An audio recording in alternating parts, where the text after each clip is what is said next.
11 जुलाई 2024 को पड़ रही है गुरुवार षष्ठी तिथि। दोस्तों, यह जो गुरुवार षष्ठी है आषाढ़ महीने में पड़ने वाली सबसे बड़ी गुरुवार षष्ठी है, क्योंकि यह गुप्त नवरात्रि के दिनों में पड़ रही है, जिसका बहुत ही बड़ा और विशेष महत्व होता है।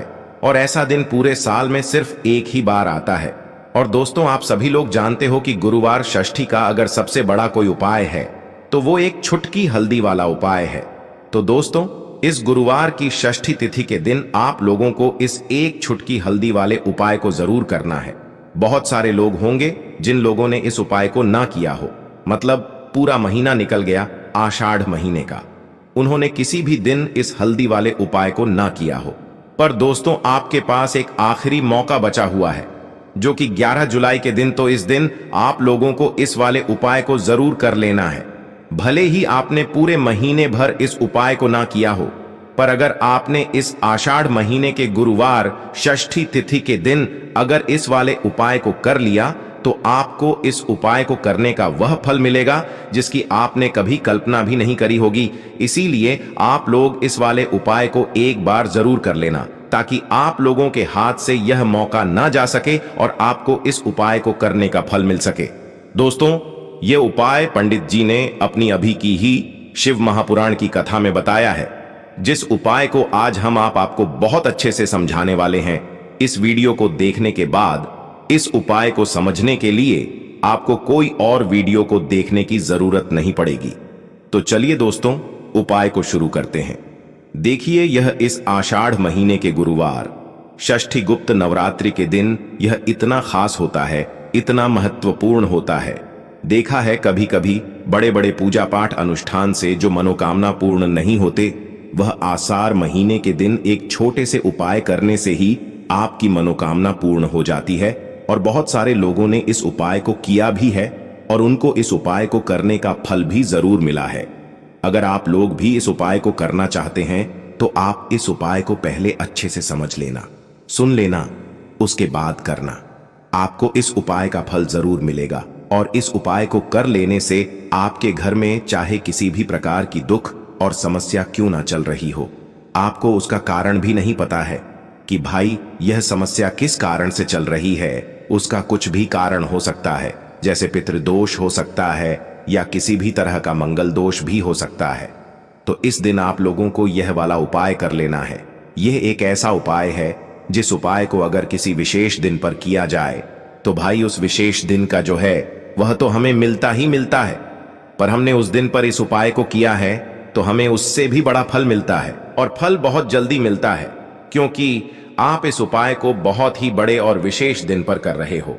तो चलिए अब उपाय के बारे में बात करते हैं।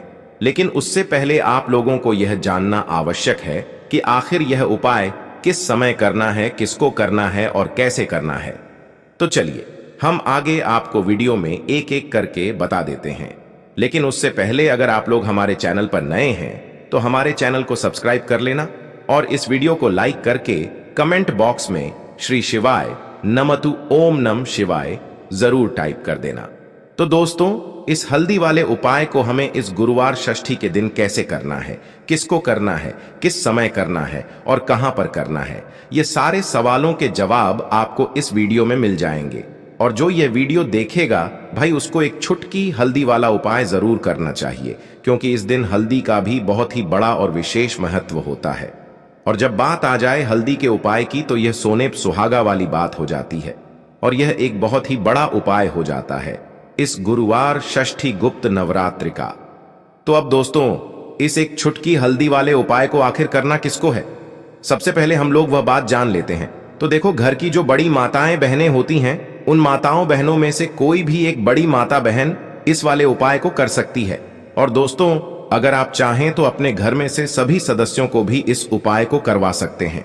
अगर किसी व्यक्ति की खुद की कोई मनोकामना है, खुद की कोई दुख और परेशानी है जो कि वह अपने लिए ही करना चाहता है इस वाले उपाय को, तो वह खुद अपने लिए भी कर सकता है। बाकी अगर कोई घर में से ऐसा है जो कि अपने पूरे घर परिवार की सुख और शांति के लिए यह वाला उपाय करना चाहता है, तो भाई वह भी कर सकता है। उसमें भी कोई दिक्कत वाली बात नहीं है। कहने का मतलब यह है कि इस उपाय को हर एक सदस्य भी कर सकता है। और पूरे घर परिवार के सदस्य के लिए घर की बड़ी माँ, माता बहनों में से कोई एक माता बहन भी कर सकती है।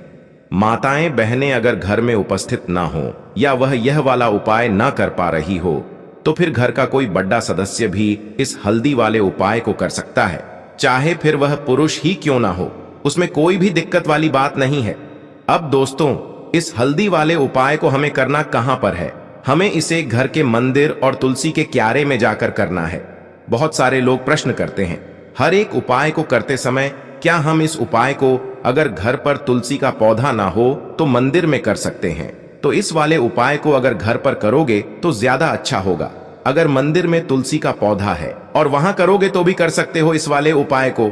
उसके बाद में दोस्तों जो अगला प्रश्न निकल कर आता है वो यह आता है इस उपाय को लेकर कि आखिर इस उपाय को हमें किस समय करना है, सुबह के समय करना है कि शाम के समय करना है?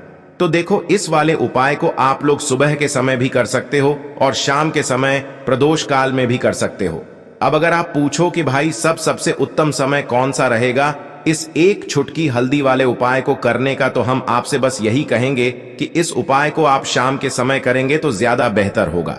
बाकी अगर सुबह के समय भी करेंगे तो भी अच्छा होगा, उसमें कोई भी दिक्कत वाली बात नहीं है। तो अब दोस्तों जो अगली सबसे बड़ी और महत्वपूर्ण बात आती है वह यह आती है कि सुबह अगर हम उपाय को करेंगे तो हमें कितने बजे से लेकर कितने बजे तक के बीच में करना है, और शाम के समय प्रदोष काल में करेंगे तो हमें कितने बजे से लेकर कितने बजे के बीच में करना है। तो देखो, सुबह जितनी जल्दी हो सके आप उपाय को करने की कोशिश करना।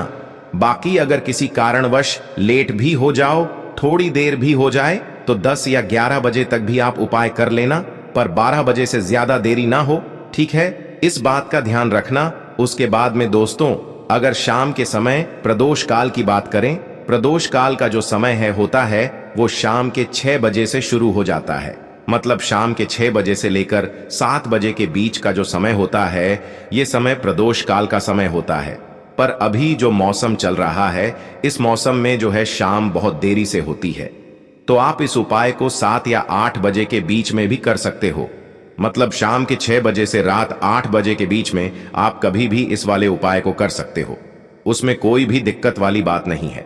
परंतु गुरुवार षष्ठी के दिन कोशिश करना कि समय के अंतर्गत ही कर लो। किसी कारणवश ना कर पाओ तो थोड़ा देरी से भी कर सकते हो, आपको उपाय का फल जरूर मिलेगा। देखिए, आपके जीवन में अगर लगातार गरीबी बढ़ रही है, आसानी से आपको पैसा नहीं मिलता है, जो पैसा मिल रहा है वह आपका फालतू की चीजों में खर्च हो जाता है, दवाइयों में जा रहा है, दुर्घटनाओं में जा रहा है। आप सोच सोच कर परेशान हैं कि कैसे घर से इन सारी चीजों को निकालेंगे, कैसे धन की कमी को दूर करेंगे, कैसे माता लक्ष्मी को प्रसन्न करेंगे। तो मां लक्ष्मी तो आप अपने आप प्रसन्न हो जाती हैं जब आप श्री हरि विष्णु को प्रसन्न कर लेते हैं, और श्री हरि विष्णु प्रसन्न होते हैं जब भी आप तुलसी से जुड़ा कोई उपाय करते हैं।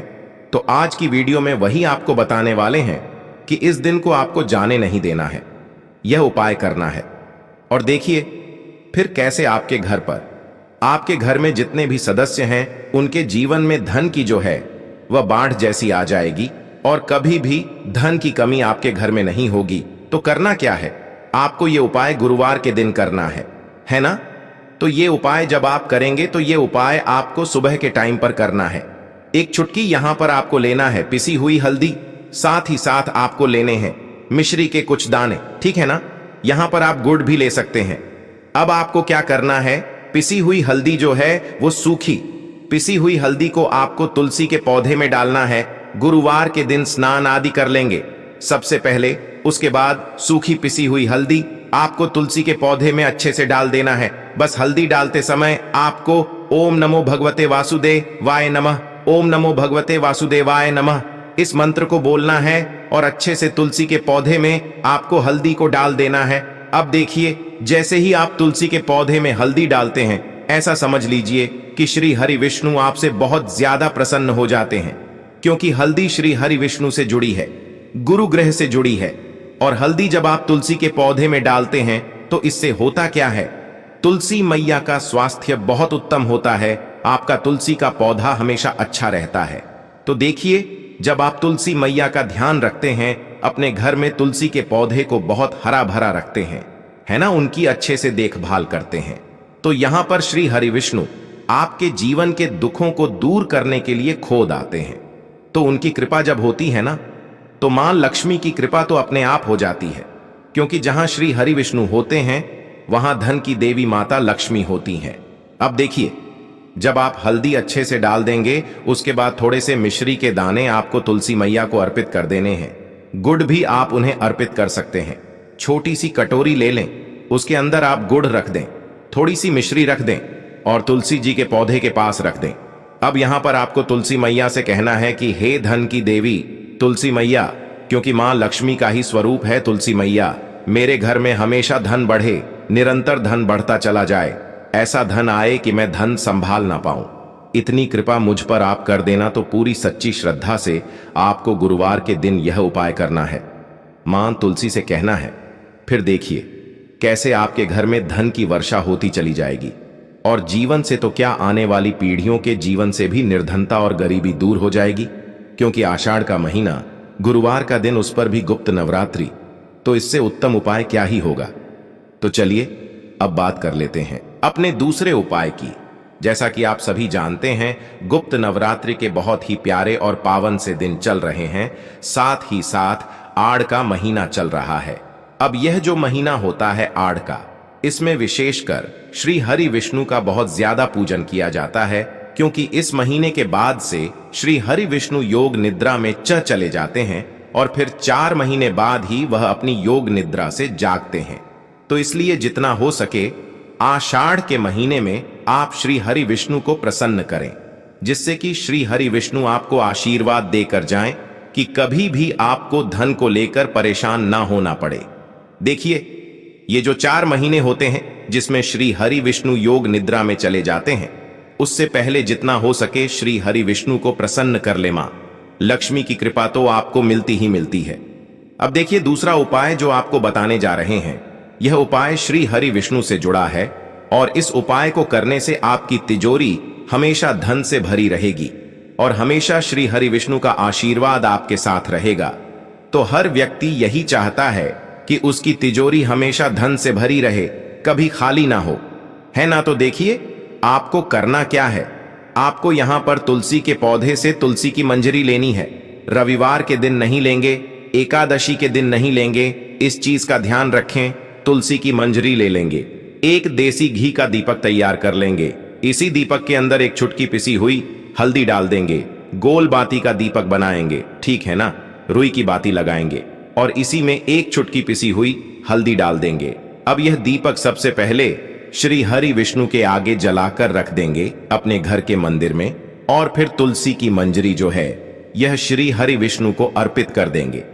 श्री हरि विष्णु से कहेंगे कि हे श्री हरि विष्णु, मेरे धन की रक्षा करना, मेरे धन को बढ़ाना और मेरे धन को किसी की नजर ना लगे और मेरे जीवन से निर्धनता, कर्ज जैसी समस्याएं हमेशा के लिए दूर हो जाएं। तो देखिए, श्री हरि विष्णु से प्रार्थना करने के बाद आपको क्या करना है अगले दिन, ठीक है ना, गुरुवार के अगले दिन यानी शुक्रवार के दिन तुलसी की मंजरी को उठाना है। एक छोटा सा लाल या पीले रंग का कपड़ा आप ले लें, सफेद कपड़ा भी आप ले सकते हैं। उसके अंदर तुलसी की मंजरी रखनी है, छोटी सी पोटली बना लेनी है और इसे अपनी तिजोरी में आपको रख देना है। ऐसा समझ लीजिए कि श्री हरि विष्णु का ऐसा आशीर्वाद इसमें होगा कि कभी भी आपकी तिजोरी धन से खाली नहीं होगी।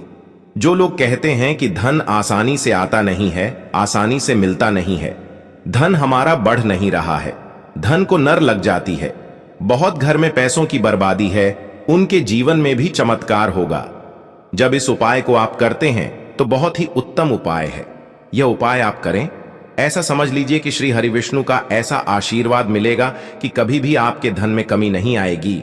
क्योंकि तुलसी मैया से जुड़ा आप कोई भी उपाय करते हैं, श्री हरि विष्णु आपसे तुरंत प्रसन्न हो जाते हैं और तुरंत उनको प्रसन्न करना है। तो गुरुवार के दिन यह उपाय आप जरूर करें। तो देखिए, अब बात कर लेते हैं अपने तीसरे उपाय की। अब तीसरा उपाय जो आपको बताना जा रही है, स्थिर लक्ष्मी के वास के लिए है। जो लोग कहते हैं कि घर में धन तो आता है लेकिन धन रुकता नहीं है, बहुत जल्दी पैसा चला जाता है ना। तो ऐसे लोगों के घर में क्या होता है, धन की देवी लक्ष्मी जी जो है, इनका एक नाम चंचला है ना, और ये कहीं एक जगह पर आसानी से नहीं रुकती हैं। और आप चाहते हैं ना ये कि आपके घर पर रुके, तो आपको यह तीसरा उपाय करना है। करना क्या है आपको? आपको यहां पर 2 हरी इलायची लेनी है, ठीक है ना? हरी इलायची खंडित ना हो, टूटी हुई ना हो। अब क्या करना है, आपको 2 दीपक तैयार करने हैं, शुद्ध देसी घी के, ठीक है ना? अब दोनों दीपक के अंदर आपको एक एक हरी इलायची डाल देनी है। अब ये 2 दीपक आपको कहां जलाने हैं? अपने घर के मुख्य द्वार पर, क्योंकि घर के मुख्य द्वार से ही धन की देवी माता लक्ष्मी आपके घर में आती है। देवी देवताओं का वास होता है। घर के मुख्य द्वार से ही नेगेटिव एनर्जी भी अंदर आ जाती है और पॉजिटिव एनर्जी भी मुख्य द्वार से ही अंदर आती है। जैसे ही धन की देवी माता लक्ष्मी ब्राह्मण पर निकलती है, शाम के टाइम पर उनकी नजर जो सबसे पहले पड़ती है वह घर के मुख्य द्वार पर ही पड़ती है। और जिस घर के मुख्य द्वार पर उन्हें दीपक जला मिल जाता है ना, विशेषकर ये इलायची वाला दीपक, धन की देवी माता लक्ष्मी जो है ना, बहुत जल्दी प्रसन्न होती है और श्री हरि विष्णु के साथ आती हैं और फिर उस घर में होती है धन की वर्षा। अपने घर के मुख्य दरवाजे को हमेशा साफ रखना है, उस पर जाले ना आने दें, अच्छे से साफ सफाई रखें।